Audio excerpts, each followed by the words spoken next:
el Rey te invita a su casa real. Damos gracias a Dios por su presencia. Amén. Qué bueno es estar donde Dios está. Estás en el mejor lugar. Estás donde Dios está. Apenas se entra a este lugar, se percibe la presencia de Dios. Un espíritu de adoración, o mejor dicho, una influencia, un impulso que uno siente inmediatamente a adorar a Dios. Es la señal indeleble de que el Espíritu Santo está aquí. Porque Él ha venido para glorificar a Jesús.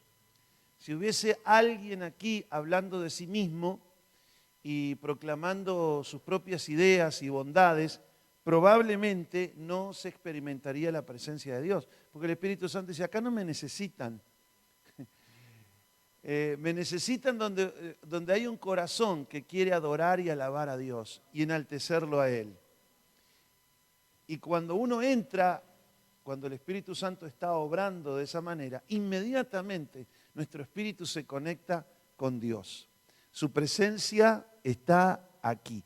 Y siendo conscientes de esto, vamos a darle la bienvenida al Espíritu Santo y a darle la gloria, la honra y la alabanza al Señor con nuestros labios y con nuestras palmas. La Escritura dice, pueblos todos, batid las palmas, alabad a Dios con voz de júbilo. ¡Wow! Aclamad su nombre. Él es el Dios de toda la tierra. El Dios de toda la tierra es llamado. El mundo entero es influenciado por el maligno, pero el Rey de toda la tierra, el Señor de toda la tierra, el que tiene toda potestad en los cielos, en la tierra, debajo de la tierra, en las regiones celestes y celestiales, se llama Jesús de Nazaret. ¿Puedes creer eso? Si puedes creer, diga un gran amén. El diablo quedó contentísimo, ¿le parece? Porque él se cree que es el Dios de este mundo. Se comió la pastilla, como decía el comentarista de fútbol. Él es el Dios de este mundo en forma temporal. Es un Dios con minúscula, pero el Dios con mayúscula que vive y reina para siempre es el Dios todopoderoso en la persona de su Hijo Jesucristo. Dicho esto, vamos a la palabra de Dios. Tomen asiento. También les damos la muy bienvenida a los que nos están viendo a través de las plataformas de internet como YouTube, entre otras, y también por Facebook, y también a través de la radio RCR y a través de las emisoras de radiofrecuencia, esas que se agarran todavía en el auto o en la radio común, campestre y silvestre. Mi tema en este día es: los de afuera son de palo. Ese es el tema, el centro del mensaje. Dios te va a hablar. Sé que Dios te va a hablar en esta hora. Me ha hablado a mí y te habla a ti. Así que no te vayas de este canal que tú estás mirando, esta señal. Quédate, te aseguro, al final sabrás que Dios te ha dado una palabra poderosa para que tu vida se destranque, para sacar el palo de la rueda, para soltarte de lo que te detiene. Mateo capítulo 16, verso 21 al 23.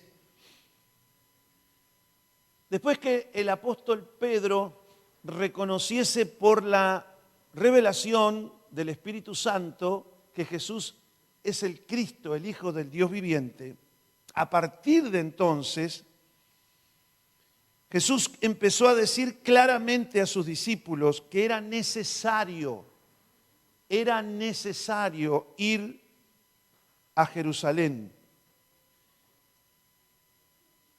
Jesús no considera necesario cualquier cosa. Él dice, mi comida es hacer la voluntad de Dios, la voluntad de mi Padre.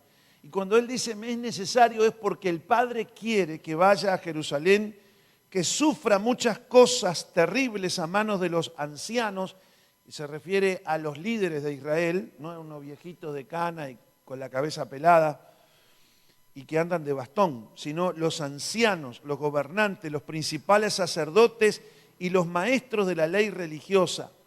También les decía que lo matarían, pero que al tercer día resucitaría. Entonces, Pedro lo llevó aparte.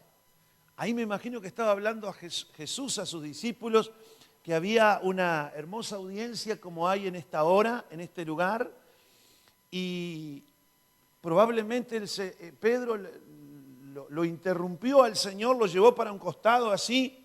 ¿Qué pasa, Pedro? ¿Qué pasa?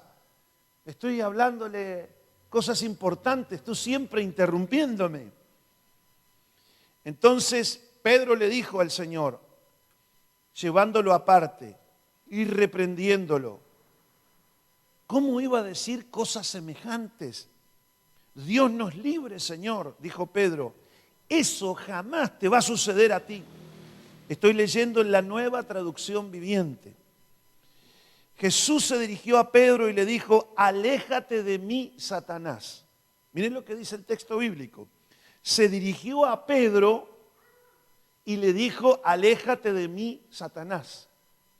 Pedro le puede decir, pero soy Pedro, ¿qué tomaste? Yo no soy Satanás, soy Pedro. Pedro, ¿me entiendes?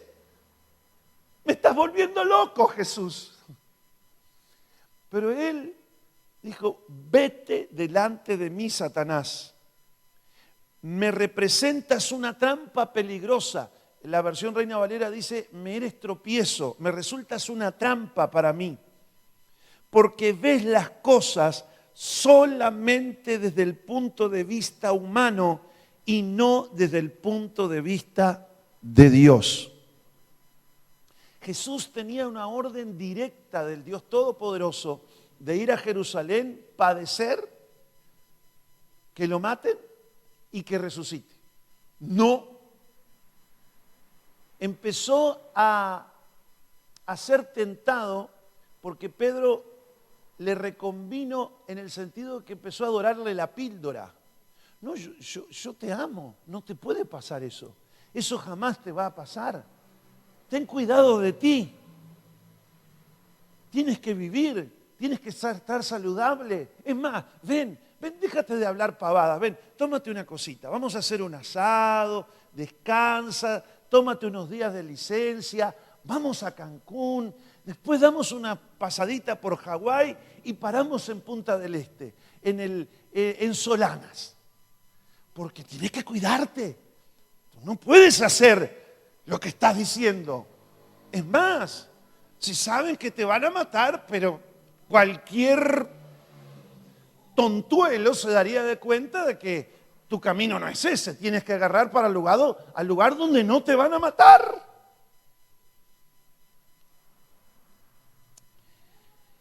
Uno de los negocios que mejor le funciona al diablo, no hablemos de los no creyentes, hablemos de los de la casa, del pueblo de Dios, es la táctica de la distracción. Es desenfocarte de la voluntad expresa de Dios para tu vida, para que pongas la mirada en las cosas humanas y dejes de hacer, te distraigas o te olvides de hacer lo que Dios quiere que hagas.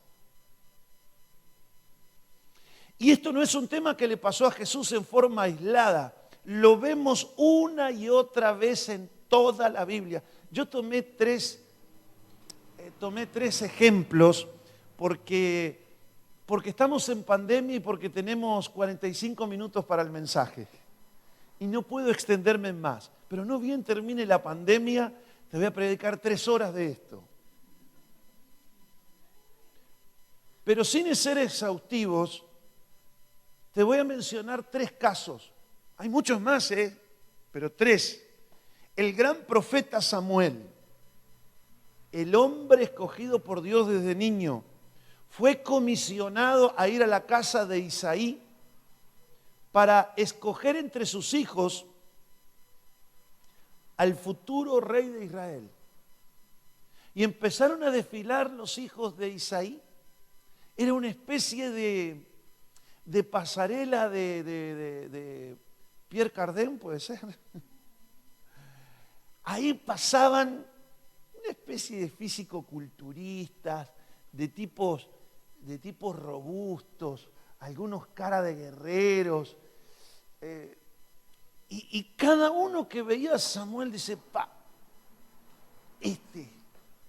delante de Jehová estás ungido, decía Samuel.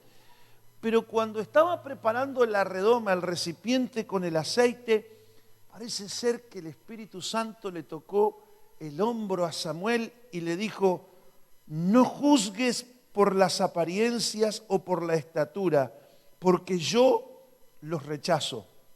El Señor no ve las cosas de manera que las mira el hombre, o de la manera que las miras tú, Samuel, por más manto profético y apostólico que tengas.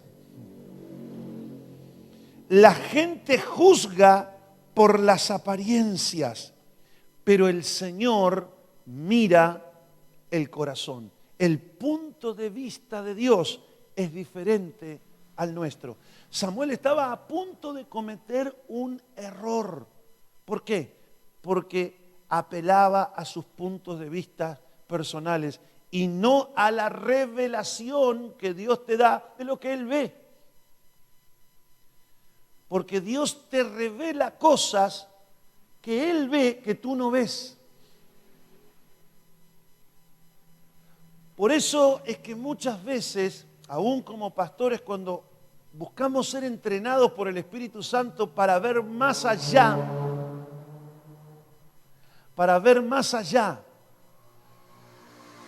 a la gente que nos mira a través de las plataformas de internet, no se preocupen, no estamos en una autopista.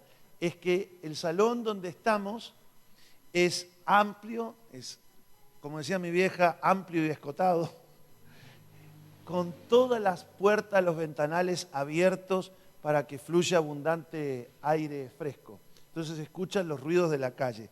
Y hay algunos que andan sin caño de escape. Es más, todos andan sin caño de escape, salvo algunos que lo ponen. Vamos con el mensaje. Estaba a punto de cometer un error simplemente por poner la mirada en las cosas humanas, como lo ve el hombre. ¿Y cómo yo me entero de cómo Dios ve las cosas? Dios te las revela por medio de su Espíritu. Y las tienes que creer contra los pronósticos que ven tus ojos. Entonces, así como a Jesús se le trató de impedir hacer lo que era la voluntad de Dios, así como a Samuel se le trató de errar en hacer la voluntad de Dios queriéndola hacer, así pasa con todos aquellos que tienen el punto de vista humano por encima del de Dios, no teniendo en cuenta el de Dios, o porque no le escuchan, o porque razonan y dicen, no, Dios no puede decir esto. Dios le mostró al profeta Oseas, te voy a mostrar cuál es la chica por la cual es mi voluntad que estás orando, Oseas. Fue a Oseas, Oseas que no es para ti, es para Oseas. Pero fue y le mostró una prostituta. Imagínese lo que dirían los otros profetas y sacerdotes. Pero Dios le mostró una prostituta y a esa, dice, con esa te casarás y con esa vas a tener hijos. Después, claro, el pobre Oseas le pasaba como al arralde. Yo sé que en el pago me tienen idea. Porque dice, este tipo está loco. Está apartado, Oseas. No, pero mira que ora, busca al Señor. No, está más apartado que el diablo está. Pero eso fue una voluntad específica para Oseas. Puede ser también para ti. Pero no te lo tomes muy a pecho como si fueras Oseas, porque no sos Oseas. Pero les estoy hablando en el aspecto de que Dios puede darte directivas que son en contra de lo que la razón te lo pueda dictar. Miren lo que le pasó al apóstol Pedro. Iban en la barca, el Señor se parece caminando sobre las aguas a una determinada distancia. Y Pedro dijo, pero Señor, si eres tú el que camina sobre las aguas, dame la orden, porque sin orden yo no me muevo de la barca. Dame la orden y yo voy a ti. Y contra los pronósticos, el Señor le dijo, bueno, ven sobre las aguas como yo estoy caminando sobre las aguas. Pero cuando Pedro vio el fuerte viento, ¿qué es lo que ve Pedro? Lo que mira el hombre. Al ver el fuerte viento y las olas, se aterrorizó y comenzó a hundirse. Aquí vemos que el punto de vista humano te lleva a tomar temores que humanamente pueden ser lógicos, pero son infundados a los ojos de Dios. ¿Por qué? Porque estás poniendo la mira en las cosas que ven tus ojos. Y de inmediato el Señor extendió la mano y lo agarró y le dijo, Pedro, le puso ¿cómo se llama esto para tomar la temperatura? Un termómetro de fe le puso. Miró el Señor, Pedro, tienes poca fe. Tienes poca fe. ¿Por qué dudaste de mí? Aquí a Pedro el tener una perspectiva humana lo llevó a dudar en hacer la voluntad de Dios. Otro ejemplo, el apóstol Pablo. Estaba el apóstol Pablo predicando en una isla llamada Chipre. Había allí un gobernador romano y viajaron de ciudad en ciudad por toda la isla hasta que finalmente llegaron a Pafos, donde conocieron a un hechicero judío, falso profeta, llamado Bar Jesús. El tal se había apegado al gobernador Sergio Paulo. Y esto tiene un significado espiritual porque normalmente al lado de los gobernantes siempre se tratan de acercar espíritus de hechicería. A veces de traje y corbata y otras veces con vestidos y con lindos peinados y con los ojos bien pintados y con perfumes francés. Pero adentro hay espíritus de hechicería que se quieren acercar cerca de aquellas personas que tienen autoridad delegada por Dios. Esto se llama también el espíritu de Jezabel, que no solamente se expresa a través de un cuerpo humano varón, sino mujer, y no solo mujer, sino también varón. Y este hechicero se había pegado al gobernador Sergio Paulo, que era un hombre prudente e inteligente. Y el gobernador invitó a Bernabé y a Saulo para que fueran a verlo, porque quería oír la palabra de Dios. Pero Elimas, que así se traduce su nombre en griego, Elimas el hechicero o Bar Jesús, se entrometió y trataba de persuadir al gobernador para que no prestara atención a lo que Bernabé y Saulo decían. En otras palabras, trataba de impedir que el gobernador creyera. ¿Cuál era la táctica? Distracción. Distracción. No. Diles que no estás. Sergio Paulo, no pierdas el tiempo, tú tienes muchas cosas para hacer. Imagínate si llama el César, suena el teléfono y ¿dónde estás tú? ¿Escuchando a los pastorcitos que andan predicando por ahí? No.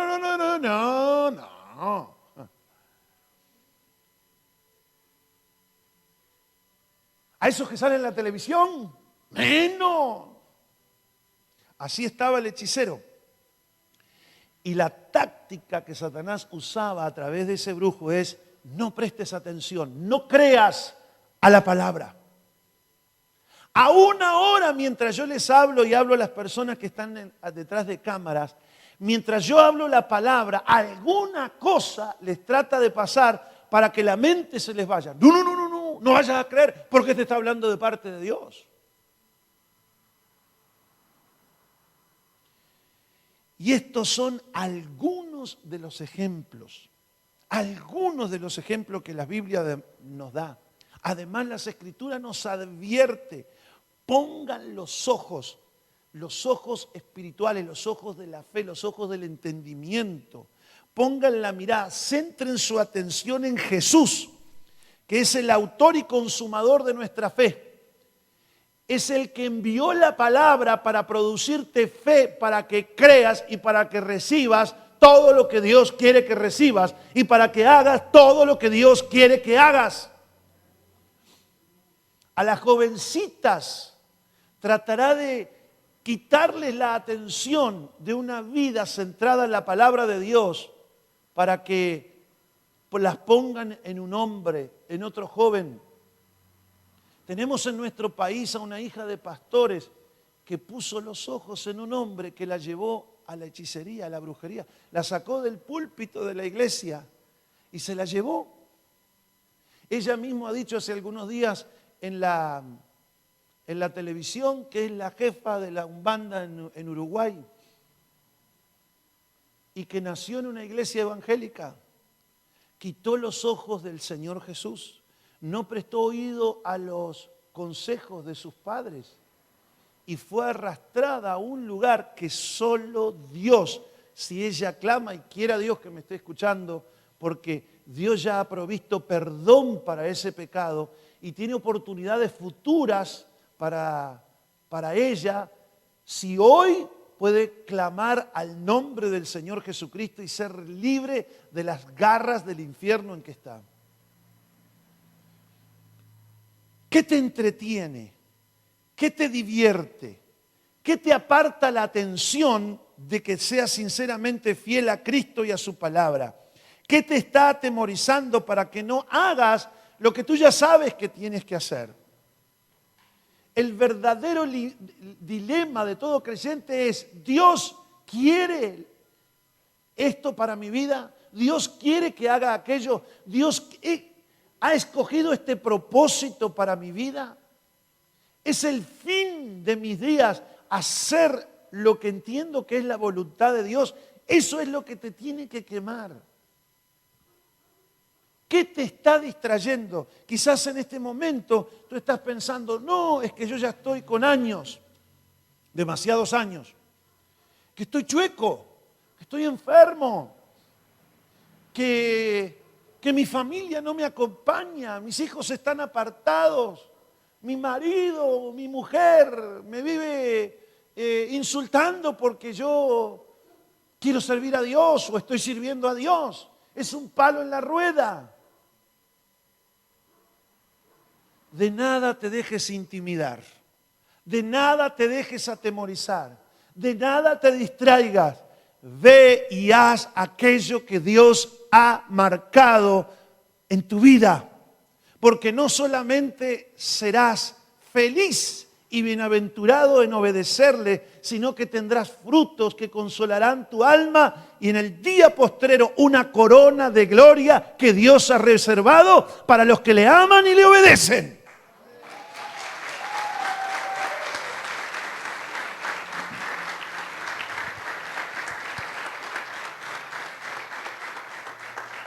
Corría el mes de julio de 1950.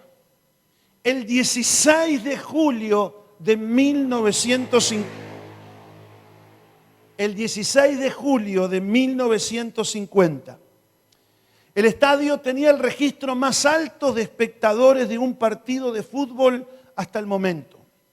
Según las crónicas oficiales, eran 170.000 entradas que se habían vendido y algunas cifras oficiosas decían que la cantidad efectiva de público eran alrededor de 200.000 almas. 200.000 personas. Yo no sé si alguna vez alguno ha ido al Estadio Centenario cuando estaba abarrotado de gente. Bueno, 65.000 personas como mucho. Había más de 3 veces más que un estadio centenario lleno. Para los que nos escuchan en el exterior, el Estadio Centenario es el principal estadio de fútbol del Uruguay. Pero en esta oportunidad, Todo Brasil, aquel 16 de julio de 1950, daba por descontado, los periodistas informaban que el título ya estaba bajo el brazo de los brasileños aún antes de entrar a la cancha. Hasta ese momento no solamente eran los locales, sino que habían hecho una impresionante campaña futbolística y deportiva. Y en las semifinales, antes de llegar a la final, habían goleado por 5, por 6, hasta por 7 goles, como en el caso de Suecia y 6-1 a España. Uruguay no venía con ese récord. Apenas venía como uruguayo por una cabeza de un noble potrillo. De acuerdo a cómo se jugaba la Copa del Mundo en aquel tiempo, solo un empate le daría a Brasil la corona del campeón del mundo de fútbol. Y se cuenta, según la historia, que varios dirigentes uruguayos se allegaron al vestuario de los orientales, temerosos de que no solamente perdieran, sino que Brasil les goleara. Y pidieron públicamente a todos los jugadores que por favor no se dejen amedrentar ni avasallar. Concretamente, las crónicas dicen que a través del famoso Óscar Cotorra Míguez, que les dijeron, trátense de comerse 4 y estamos cumplidos, para no salir con la frente marchita, como dice el tango. Pero ante estas declaraciones, y en ese mismo momento que escuchaba el mediocampista y capitán del equipo, don Obdulio Varela, que con aquel tiempo tenía 33 años, aquel hombre se levantó y respondió a todos sus compañeros y también a los dirigentes que les acompañaban: no piensen en toda esa gente, no miren para arriba a todas esas tribunas, porque el partido no se juega ahí arriba, sino que se juega aquí abajo. Y si ganamos, no va a pasar nada de lo que ellos pronostican. Los de afuera son de palo y en la cancha somos 11 contra 11. Lo cierto es que comienza el partido y Brasil hace su primer gol. Pero el equipo uruguayo no solo empató, sino que revirtió con el famoso gol de Guilla, contemporáneo de esta generación, porque hace poquitos años que murió, y vecino nuestro acá de esta ciudad de Las Piedras donde estamos predicando. Era uno más que veíamos en las calles hasta los últimos días en que él murió. Con ese gol de Guilla, Uruguay terminó consagrándose campeón del mundo y pasó a la historia por ser quien le arrebató el título a los norteños. Y se consagró ese día como el día del maracanazo. Todo Brasil lloró aquella derrota. Los uruguayos, por su parte, hasta aún hoy no pueden dejar de festejar tremenda hazaña.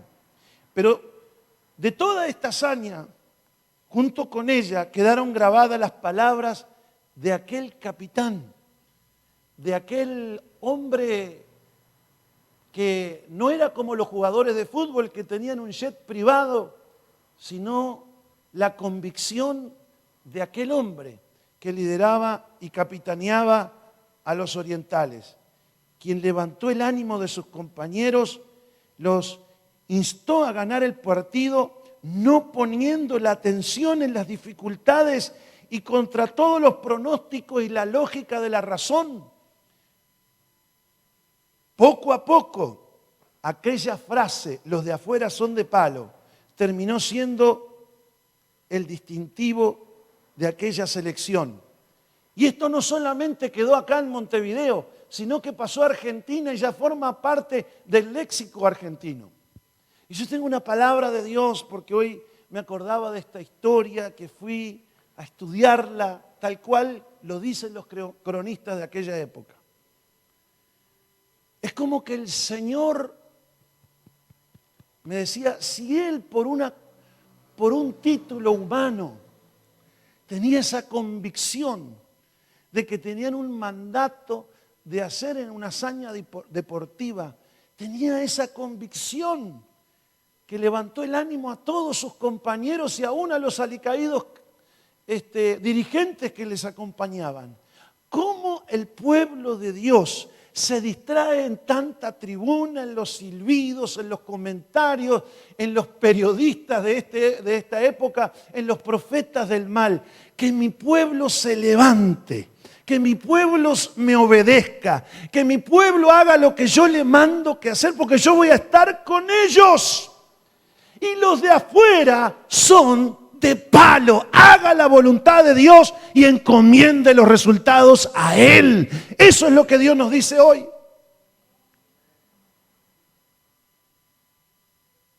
¿Qué es lo que te está distrayendo? ¿Estás poniendo los ojos en ti? Me duele la uña. Me conté los pelos y se me cayeron 4. Hoy le pedí a mi esposa que traiga el cepillo porque me cuesta tapar el agujero de las chapas que se me van volando. Ustedes no se dan cuenta porque soy más alto de estatura. Dios me bendijo, ¿yo? ¿En qué estamos poniendo? ¿En qué estamos considerando nuestra vida como importante? Si yo sé lo que Dios me ha mandado a hacer, cuál es mi propósito en la vida, lo vamos a hacer con sabiduría, sí, con prudencia, sí, con inteligencia, sí, pero también con intrepidez, con arrojo, y vamos para adelante, mi gente, porque si Dios es con nosotros, ¿quién contra nosotros? Esdras dijo, después que se le encomendó la tarea de volver a traer la adoración a Jerusalén en su tiempo, dijo, la mano del Señor está en contra de los que se apartan de Dios, pero su poder y su favor están en aquellos que le temen y hacen su voluntad. Así que pues asegurémonos de hacer lo que Dios quiere y Dios estará con nosotros para hacer prosperar nuestro camino y para que las cosas nos vayan bien.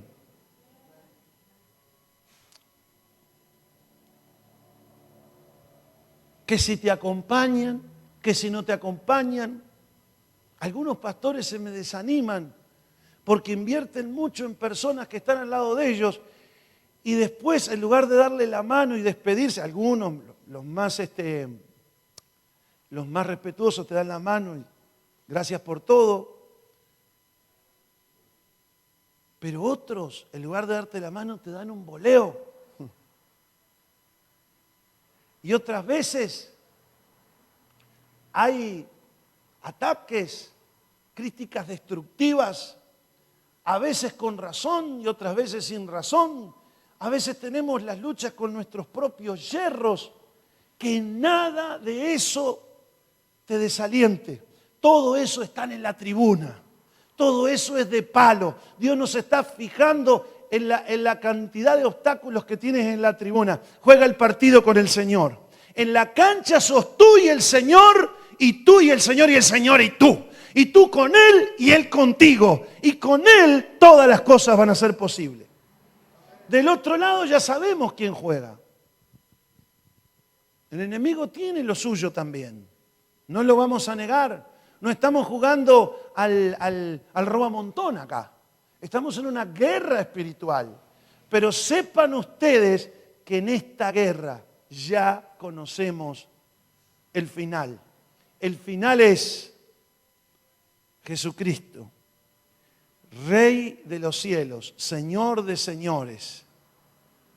Su reino establecido en la tierra, al punto que gobernará las naciones con vara de hierro para las que se portan mal. Pero yo creo que en aquel tiempo Uruguay estará en el lado correcto de la historia. Pero al pueblo que nos acompaña, a no bajar los brazos, asegúrate siempre que estás haciendo la voluntad de Dios. Eso sí, tómate tu tiempo. Dios no se pone mal contigo. Y si tienes que pedirle una señal a Dios, pídela. Así le pasó a Gedeón.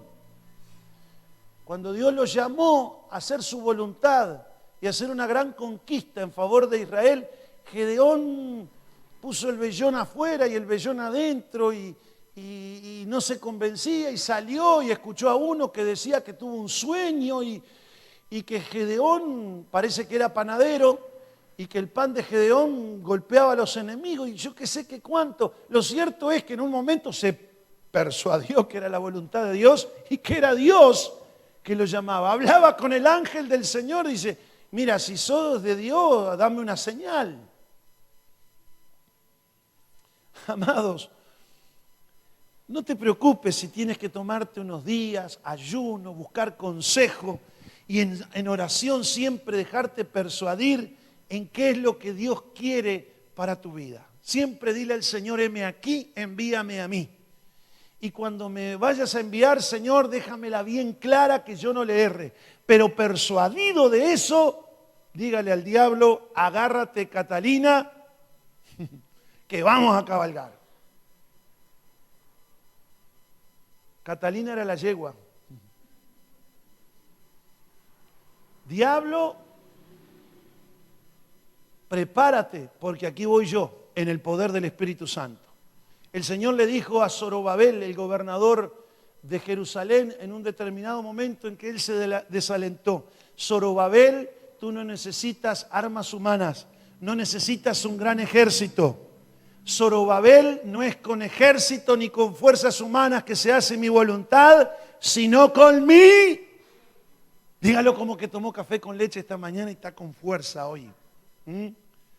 No es con ejército ni con fuerzas humanas, sino con mí. No me va a impedir este ejército que yo haga la voluntad de Dios, pero por ustedes mismos. Están con el tapaboca. Debe ser eso. Es con mi espíritu. Es con mi espíritu. La unción es suficiente. El nombre del Señor es el Dios todo suficiente. Entonces no se preocupe tanto en agarrar la calculadora, agarre las rodillas, busque consejo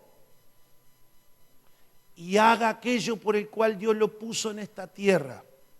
Y déjese andar teniéndose tanta lástima, como Pedro le quiso sacar lástima al Señor. Oh, ten cuidado de ti mismo, ¿cómo te va a pasar eso? Y nosotros, los pobres apostolitos, acá vamos a quedar solos, como unos pollitos sin gallina, que nos defiendan.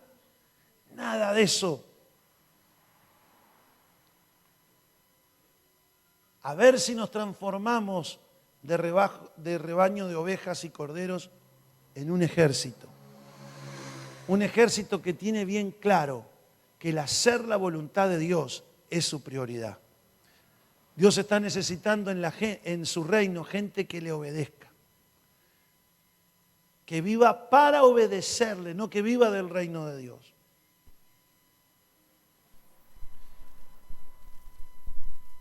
Y todas las demás cosas a ti te serán añadidas. Si alguien va a tratar de impedirte y se le va a levantar contra ti para desanimarte, se la va a ver con el Señor. ¿Qué quieres? ¿Que se la vea contigo o que se la vea con el Señor? Tú dirás, pero conmigo no sabe con quién se mete.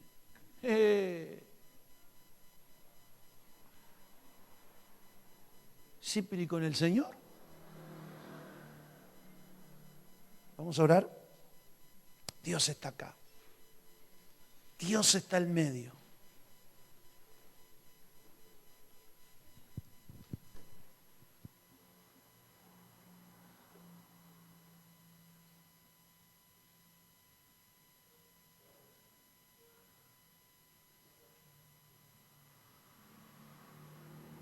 Dios nos cuida y Dios nos revela perfectamente sus planes y su voluntad. Dígale al Señor en esta hora, amado Jesús, he escuchado tu palabra. No voy a poner más excusas, Señor. Voy a hacer tu voluntad. Eso es mi propósito. Tus planes en esta tierra. No voy a inventar propósitos nuevos. Me voy a asegurar de hacer tu voluntad. Agradable y perfecta. Y todo lo que está en la tribuna, y todo lo que está en la tribuna, todo lo que son obstáculos, todos los que son obstáculos, las malas lenguas, las malas lenguas, las opiniones las opiniones que de mal proceden, que de mal proceden, todo eso es de palo. todo eso es de palo. En la cancha, Señor, En la cancha, Señor, estamos tú y yo, estamos tú y y yo, todos los que te aman y todos los que y te temen aman tu nombre. y temen tu nombre. Y somos más que Y vencedores somos más que vencedores por medio tuyo, Señor. por medio tuyo, Señor. Así lo creo Así lo creo. y así lo determino para y mi así vida. lo determino En el para mi poderoso vida. nombre de En el Jesús. poderoso nombre de Amén. Jesús. Amén. Y amén. Amén. Denle un fuerte aplauso al Señor y a su palabra.